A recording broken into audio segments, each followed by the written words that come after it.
Life is hectic, demanding, and doesn't stop. When honest with ourselves, we must confess we often don't know what the hell we're doing. The LARKCAST is an ongoing conversation about the inclusive and mischievous nature of God's presence through the lens of all the things that make up this phenomenon we refer to as life. Astonishing grace and refreshing honesty collide right here for your weekly encouragement.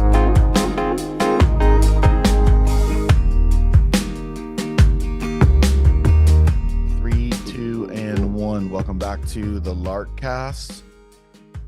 My name's Tony. At least I think it is. On my birth certificate, it's Anthony, but I've gone by Tony my whole life. So I'll respond to Anthony. Anthony. I like that. Tony. Anthony. And with me is Russ. Hello, Russ. Cheers to you. Good morning, good sir. Cheers to you. Good morning, good sir. Yes. On this fine morning. You got your small town mug, little piece of Crown Point in Southwest Florida. Yeah. Yep. Annette gave me this as a gift, and I think I drink coffee out of it about 3 times a week, man. Nice.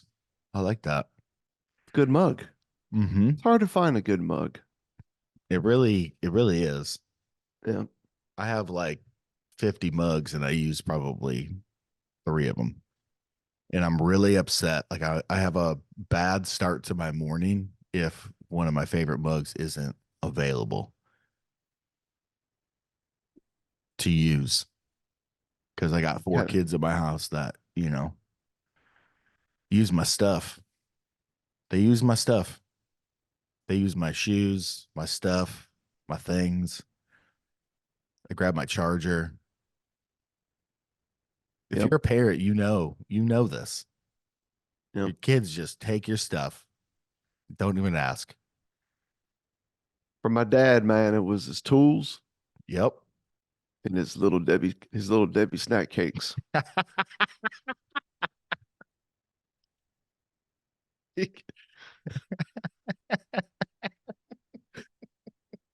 True story.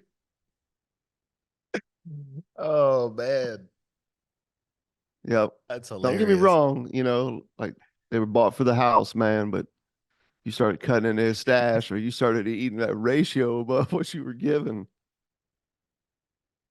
Dude, we've tried everything in our house, putting people's first initials on, Pringles cans and divvying things up, trying to make it equitable, trying to make it equitable. This is ultimately what we're talking about here is human beings have a long history of not knowing what to do with freedom. Yeah, I mean, there's a phrase of the passage we're talking about today, making sure you don't devour one another. And in our house, it's making sure you don't devour the Cheez-Its. Which is ultimately, right? Devouring one another, man. Bro, when you just grab them Cheez-Its, man, and you like quietly sneak off while everybody's dialed in on a show and head to some dark corner in a bedroom it's a complete lack of care for the rest of us. It's selfishness through and through. Yep. Through and through. It really is. Hey, I got beef with you and Jamie, dude. Okay. I got beef with you guys. Cause man, I was looking forward to this castration passage in Galatians. I was really looking forward to that one. And that's concerning. Yeah, just something about a lot of people don't know that that's in the Bible. When I was a youth pastor, I used to drop that one, quite a bit. Just let them know, the scriptures are a little bit more brutally honest and not so what's the word I'm thinking of? They're not They as got not as safe, mm, it's a good phrase. safe and holy as you Yeah. might think. They got a little bite to them. Little bite. Yeah. Yep. But no, I was definitely looking forward to doing that one, but I'm glad, you know, the doctor, the reverend doctor, the resident reverend doctor was able to He was get on get in there, man. and chop it up. No pun intended.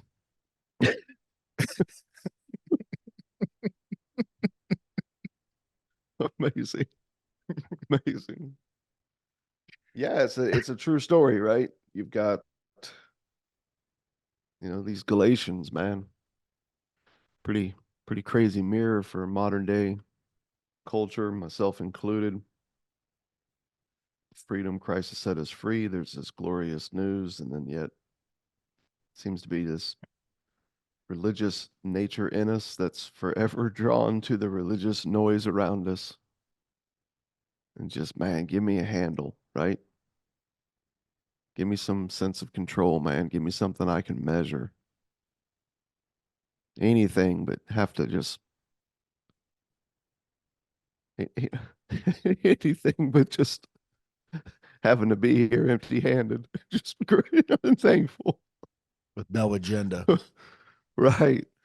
But I think what I've been learning, I don't know about you, but what I've been learning in this kind of going through this book on the podcast is it really is, on one hand, you think that's what you need and want, and it's what will bring fulfillment, and it'll get rid of this like malaise, this void, right, that you sometimes can find yourself like feeling and sitting in.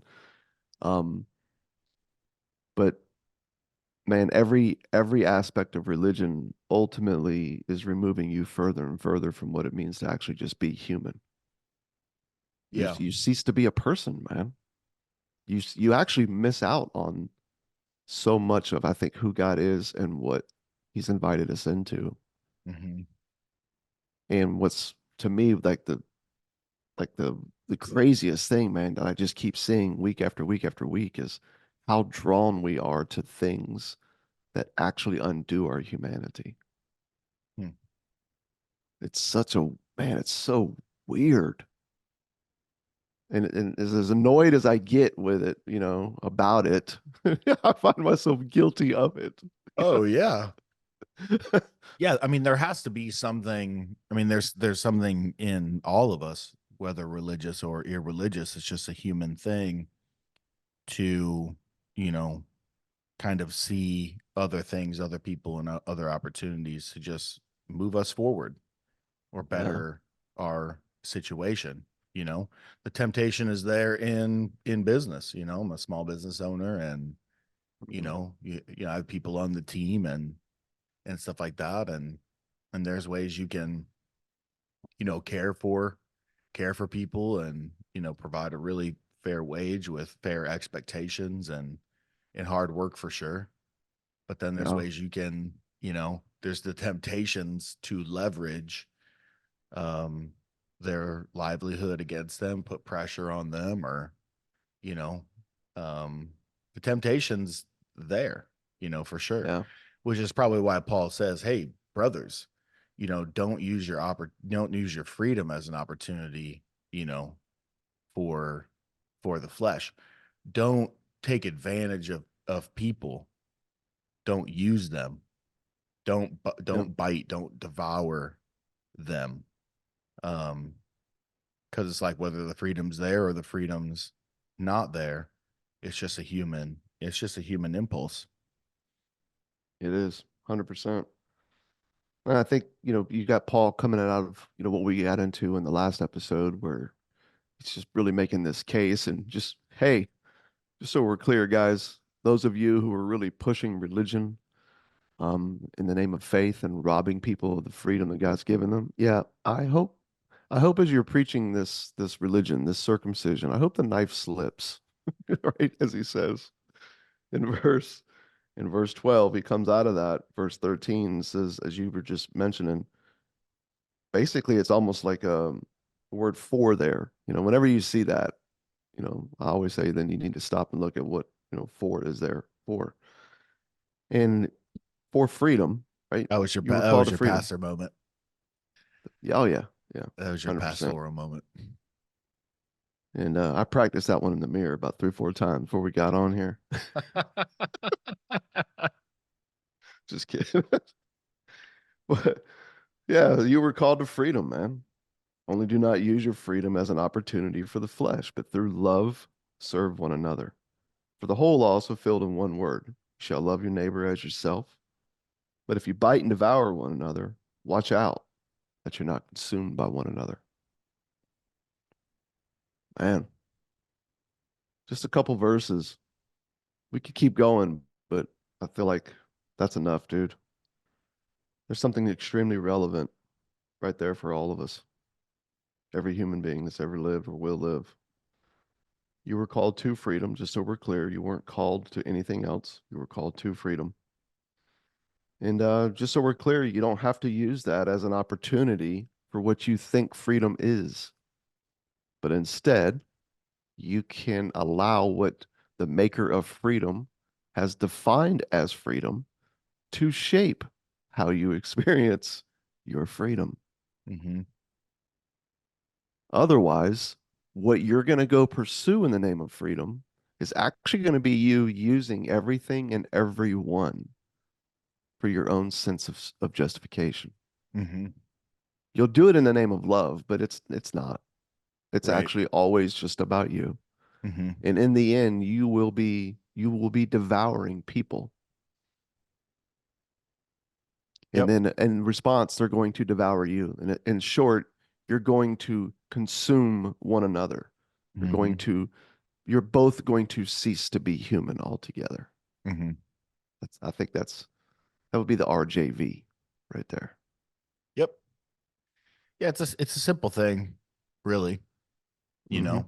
Um, and we all know it because we've all probably been on the receiving, end of it where we felt like we weren't really being cared for or being used, no matter the environment. There is something I think unique about religious environments, spiritual environments, um, that really push this. Just because it's told to us like, man, we really need to like prove that we're disciples. We really need to be disciples, in this world. And that has like a personal piety, Yeah. angle to it, but then it also has this sort of like fruitful impact, kind of angle to it as well. Um, and then we usually platform and raise up and give positions to the most ambitious and passionate of Yeah. people who are really good at rallying the troops. Yeah. Yeah, Yeah. rallying the troops to do all that God intended for us in this world. So they're starting nonprofits and planting churches and, you know, rallying the troops, man, What would to, what would to Jesus get it do without done. us? Seriously. Yeah. Yeah, it's a scene that's played out everywhere, man. I've been on the receiving end and on the giving end. It's Mm-hmm. sad, but I think what we have to pull back and look at here is just an understanding that, and I think Michelle actually said it really well. In fact, I'm just going to quote him on it so I don't butcher it. He says that we live at a time and in a culture that defines freedom the way the Bible defines sin: complete autonomy. Mm. But the word autonomy, okay, in Greek, literally means to be a law unto your own self, which is a good definition as any for godlessness. To be free, our culture tells us, is to be free from external constraints and from the claims of others. Freedom, so understood, is the liberty to be left alone. Freedom is the latitude to do what you want as an individual. And I was looking at that and I'm like, man, that's so key in this understanding, I think was what Paul's unpacking here. Complete autonomy, self-reliance, right? That is how the Bible defines capital S sin, the nature of sin that runs in our veins. It's why what Adam and Eve were guilty of, we're all still guilty of today. This spirit of self-reliance that runs in us. And it's just spot on, man. Like to be, you're talking about autonomy is to be a law unto yourself. Like, dude, that is godlessness. That's what it is. And so what Paul's saying here is like we need to understand that to be human, okay, is to be dependent upon the God who already united himself to you. To live in dependence on him, okay, which is by definition faith, to live in that dependence upon him. For him defining who you are, not you defining who you are, is to be free. And so, the way Peterson describes it is think of it as the ultimate opportunity now. So going back to last week's episode, if God is love, okay, by definition, if God is love, and freedom by definition is dependence. Well, we have now been given this opportunity for freedom, right? You were called to freedom. You've been given this opportunity by faith to step into this way of dependence and in that freedom to join in on the God who is love, the God who is at work in you and on you and through you. To do so is to actually learn what it means to be a person, to be Mm-hmm. human. And it's also a way to which to honor other people and teach them, right? How to be human. But if you miss this with your jacked up understanding of the word freedom and God and love and faith, I think it's what Paul's been getting at, man, for chapters now, will actually result in the opposite.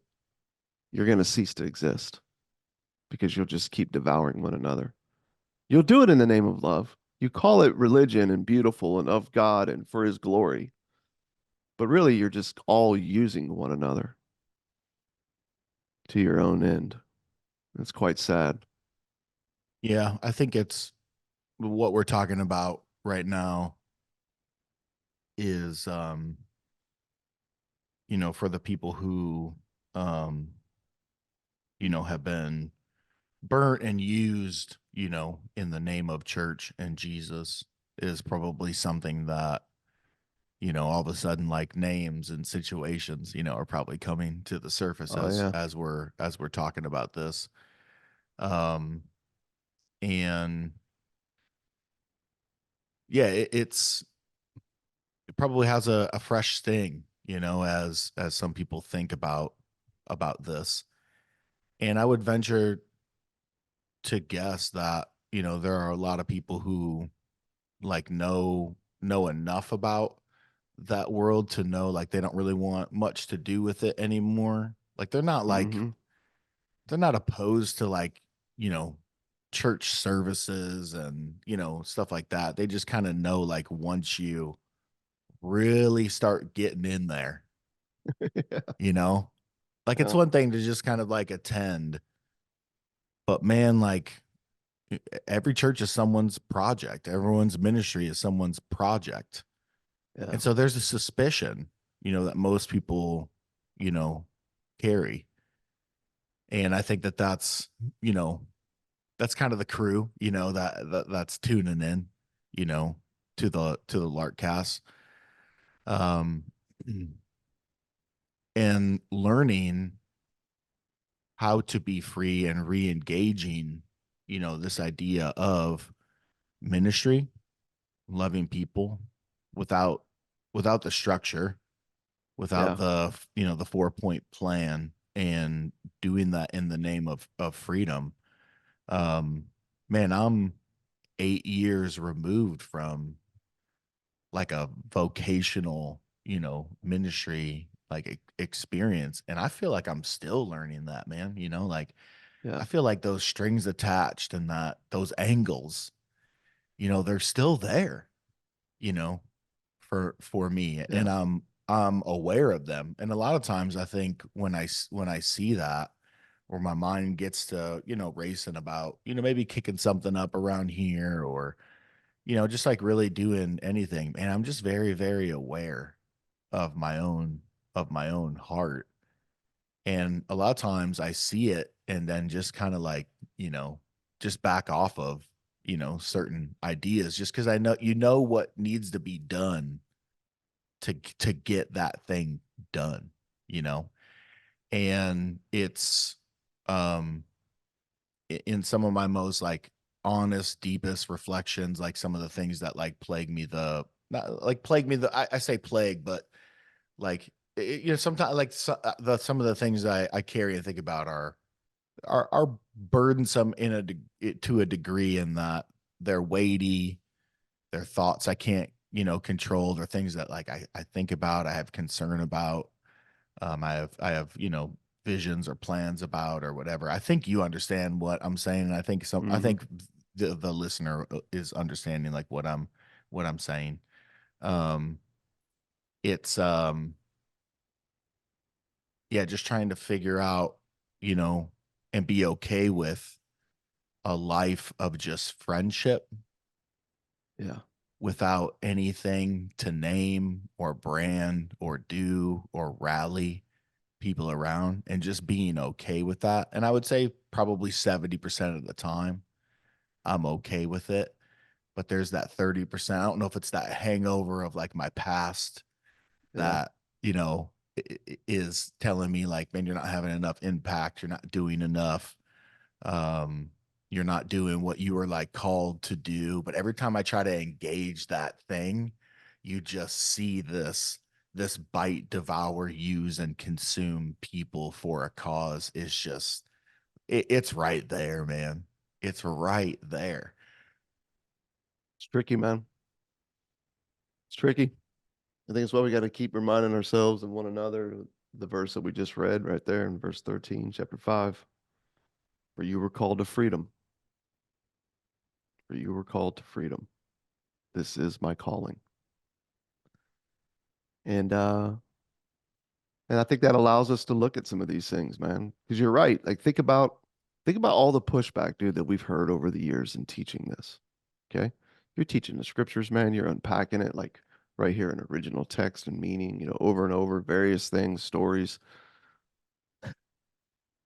And almost every time, man, you've got like leaders from the church world, not all, not just right. Like and they all come back with that same pushback. And it's right here what we're talking about. Yeah. Yeah, man, but but brothers, don't use your freedom. Don't use your freedom for, just for you, man. Don't, you guys are just you're just teaching people to use their freedom for them. And it's like, no, we're just letting freedom be as reckless as it is. We're letting it be how Jesus defined it. We're letting that have its impact naturally by the Spirit of God as it just gets to sit there constantly in front of us and saying, hey, what would you do today if you knew you were held by a love that would never let you go? Mhm. Right? You can't get And you'll over probably that, sit man. with that question for your lifetime. Yeah. Yeah. There's a guy named Albert Camus in his Nobel Peace Prize award speech said liberty is dangerous, as hard to get along with as it is exciting.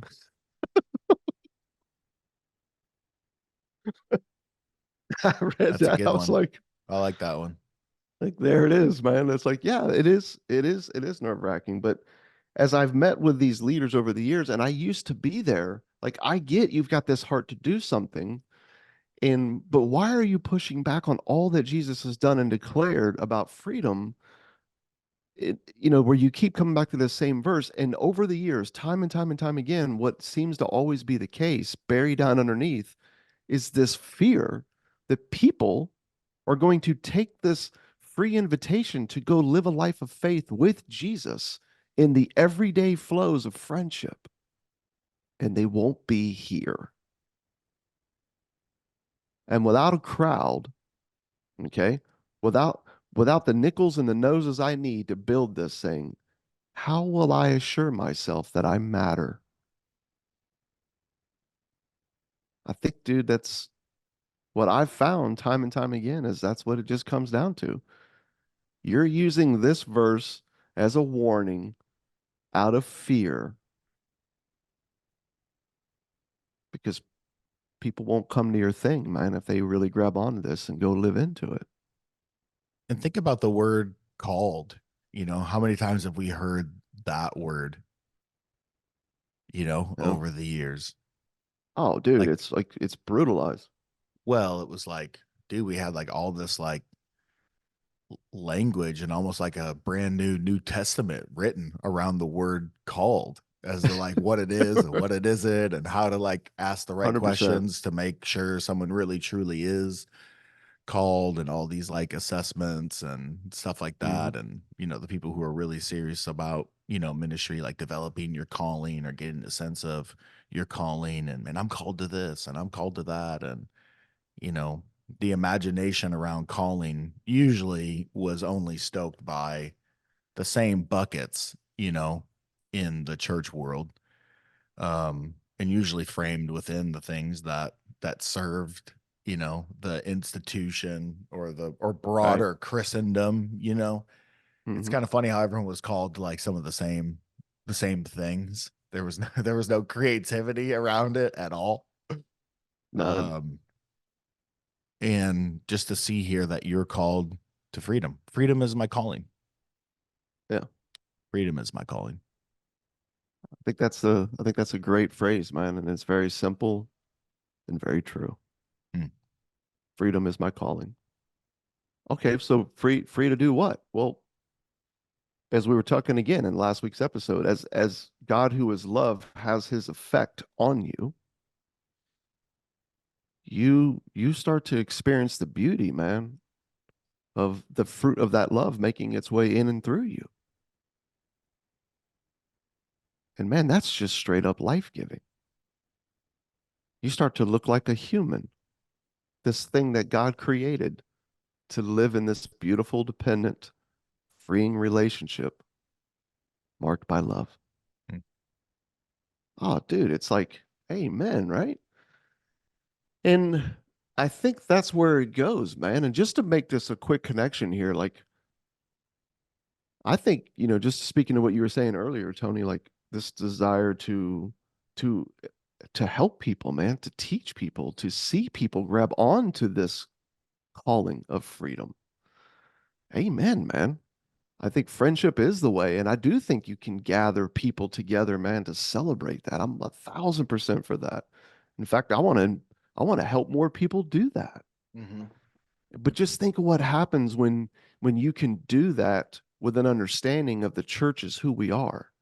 And so now you don't have this individual thing that you've got to brand and build and start turning everybody into a piece of the, to make the machinery work. But instead, it's like, no, we're just going to go be friends who love people and pass on scandalous news. And we'll have some fun and we'll get together and celebrate. And we'll keep it with an open hand. Now, all everything in my past was like, well, no, you've got to, right? And then you go through all your checklist of what's got to happen here, man, for this thing to, to count. And now I get to look at that through that lens of this verse. No, man, for freedom. It's called to freedom. They were called to freedom. We'll just freely get together as the Lord leads. And where this thing goes, it goes, man. And I think that is what love looks like, right? It's not a to-do list. It's not even a list you keep. In fact, it's extremely messy. Like love is messy. There's Mm-hmm. nothing tidy about it. Yeah, A it life of certainly love isn't is messy. certainly isn't efficient. Yeah. But it's beautiful and it's subversive and it's meaningful.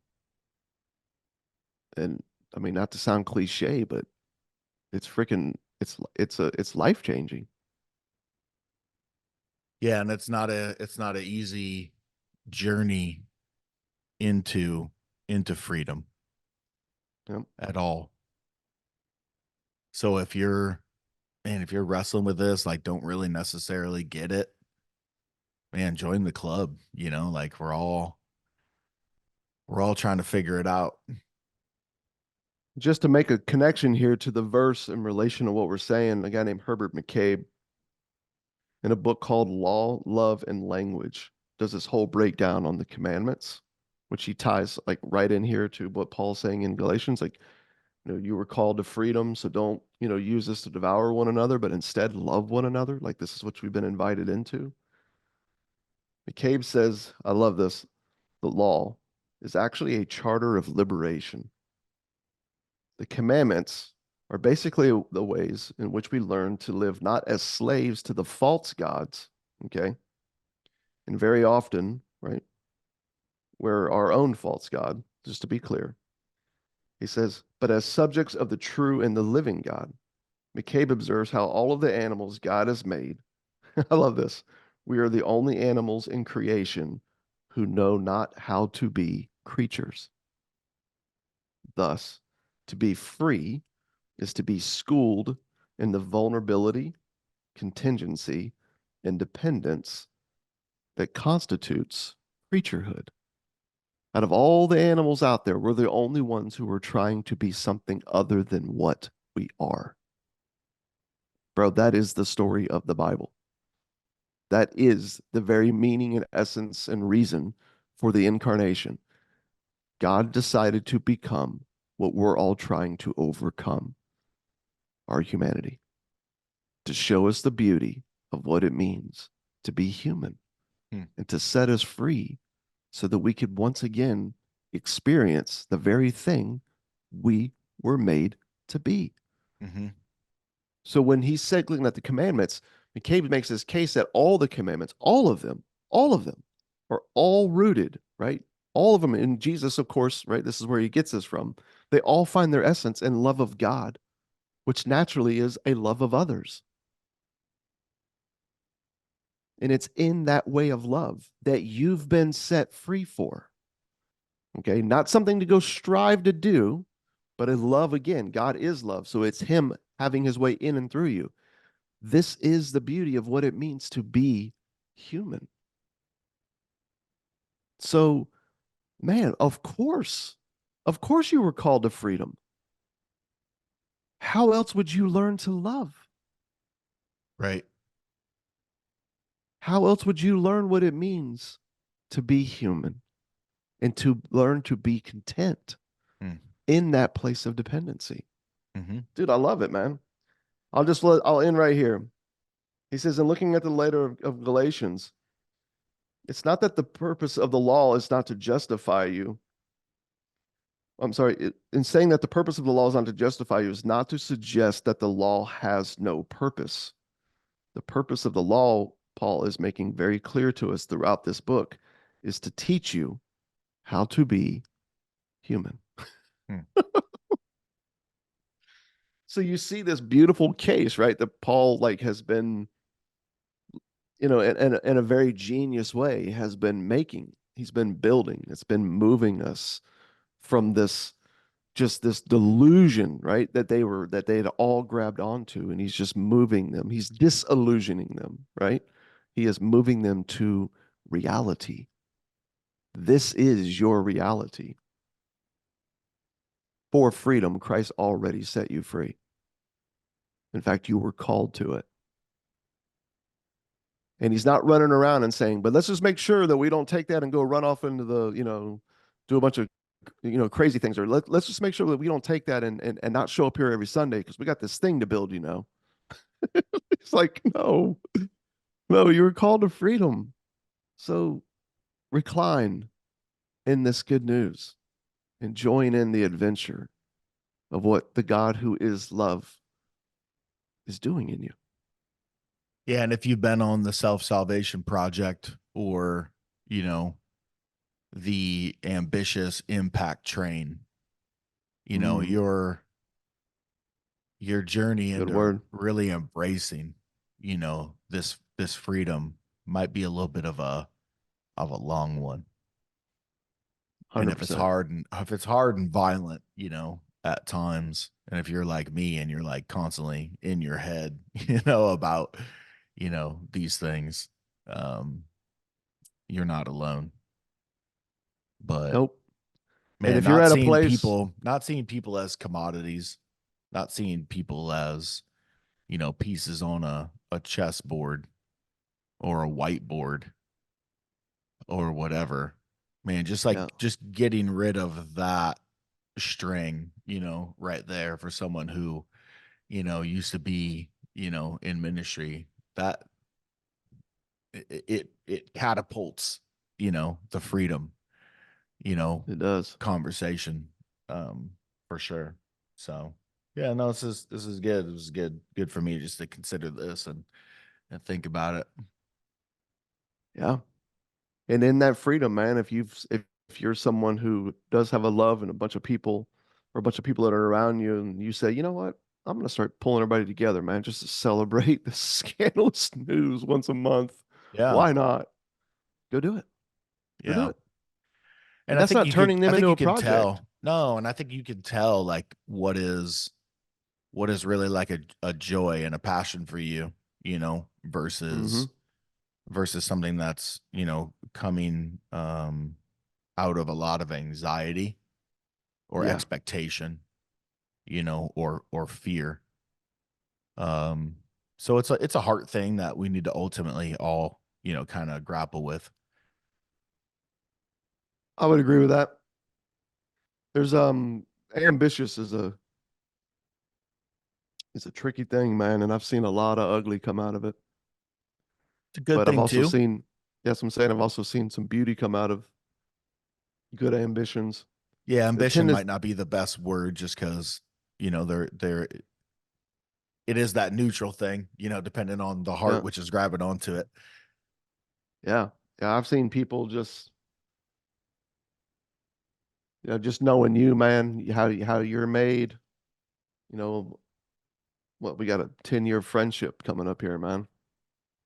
Here, 10 years of hanging out and laughing, eating, encouraging each other, passing on good news, training people, right? Just the list, right, goes on and on and on. I can Yeah, I say, met dude, you just in watching you, July of 2014.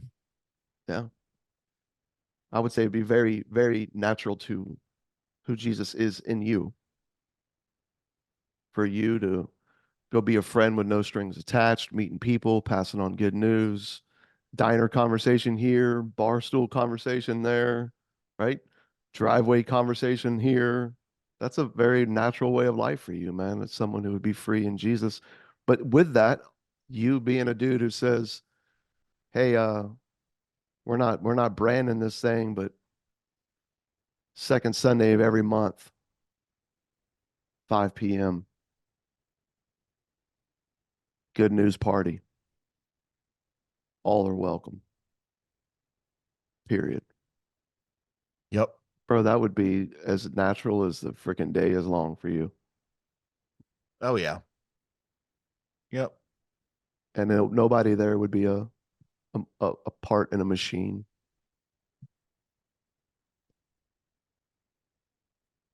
Just because I think of how you would see them and how you see the church and how you see even the whole freaking reason for the one church in the world getting together in places. It's almost like picking booze back up after you like, got sober though. Yep. It's a good analogy. You're like, "Oh man, I feel pretty sober. I feel pretty free from Yeah. this alcoholism." I'm gonna Yeah. give West Coast hazy IPAs another shot. I'm gonna give rye whiskeys another shot. Yeah. Yeah. I And think that's I'm gonna do pretty good. and that's different, man, than hey, I think I'm gonna go plant this thing in my town and we're gonna call it this. Yeah. No, for Which sure. is like which is a little bit more of somebody saying, you know what, I think I could Probably chop this up and snort this one line. I mean, it's not two lines. All right, we're ending this. We're ending this LARKCAST before this turns into a coaching session. Oh man. Yeah, I was just laughing. Yeah, dude. I think you're spot on, man, with your analogy. You can pick up that West Coast IPA, whoever you are out there. You're called to freedom. That love has its effect on you. Where Jesus leads and what you naturally have a heart to do, that's good and beautiful, go do it. Called to freedom, baby. Go do it. And to that we say, Cheers. cheers.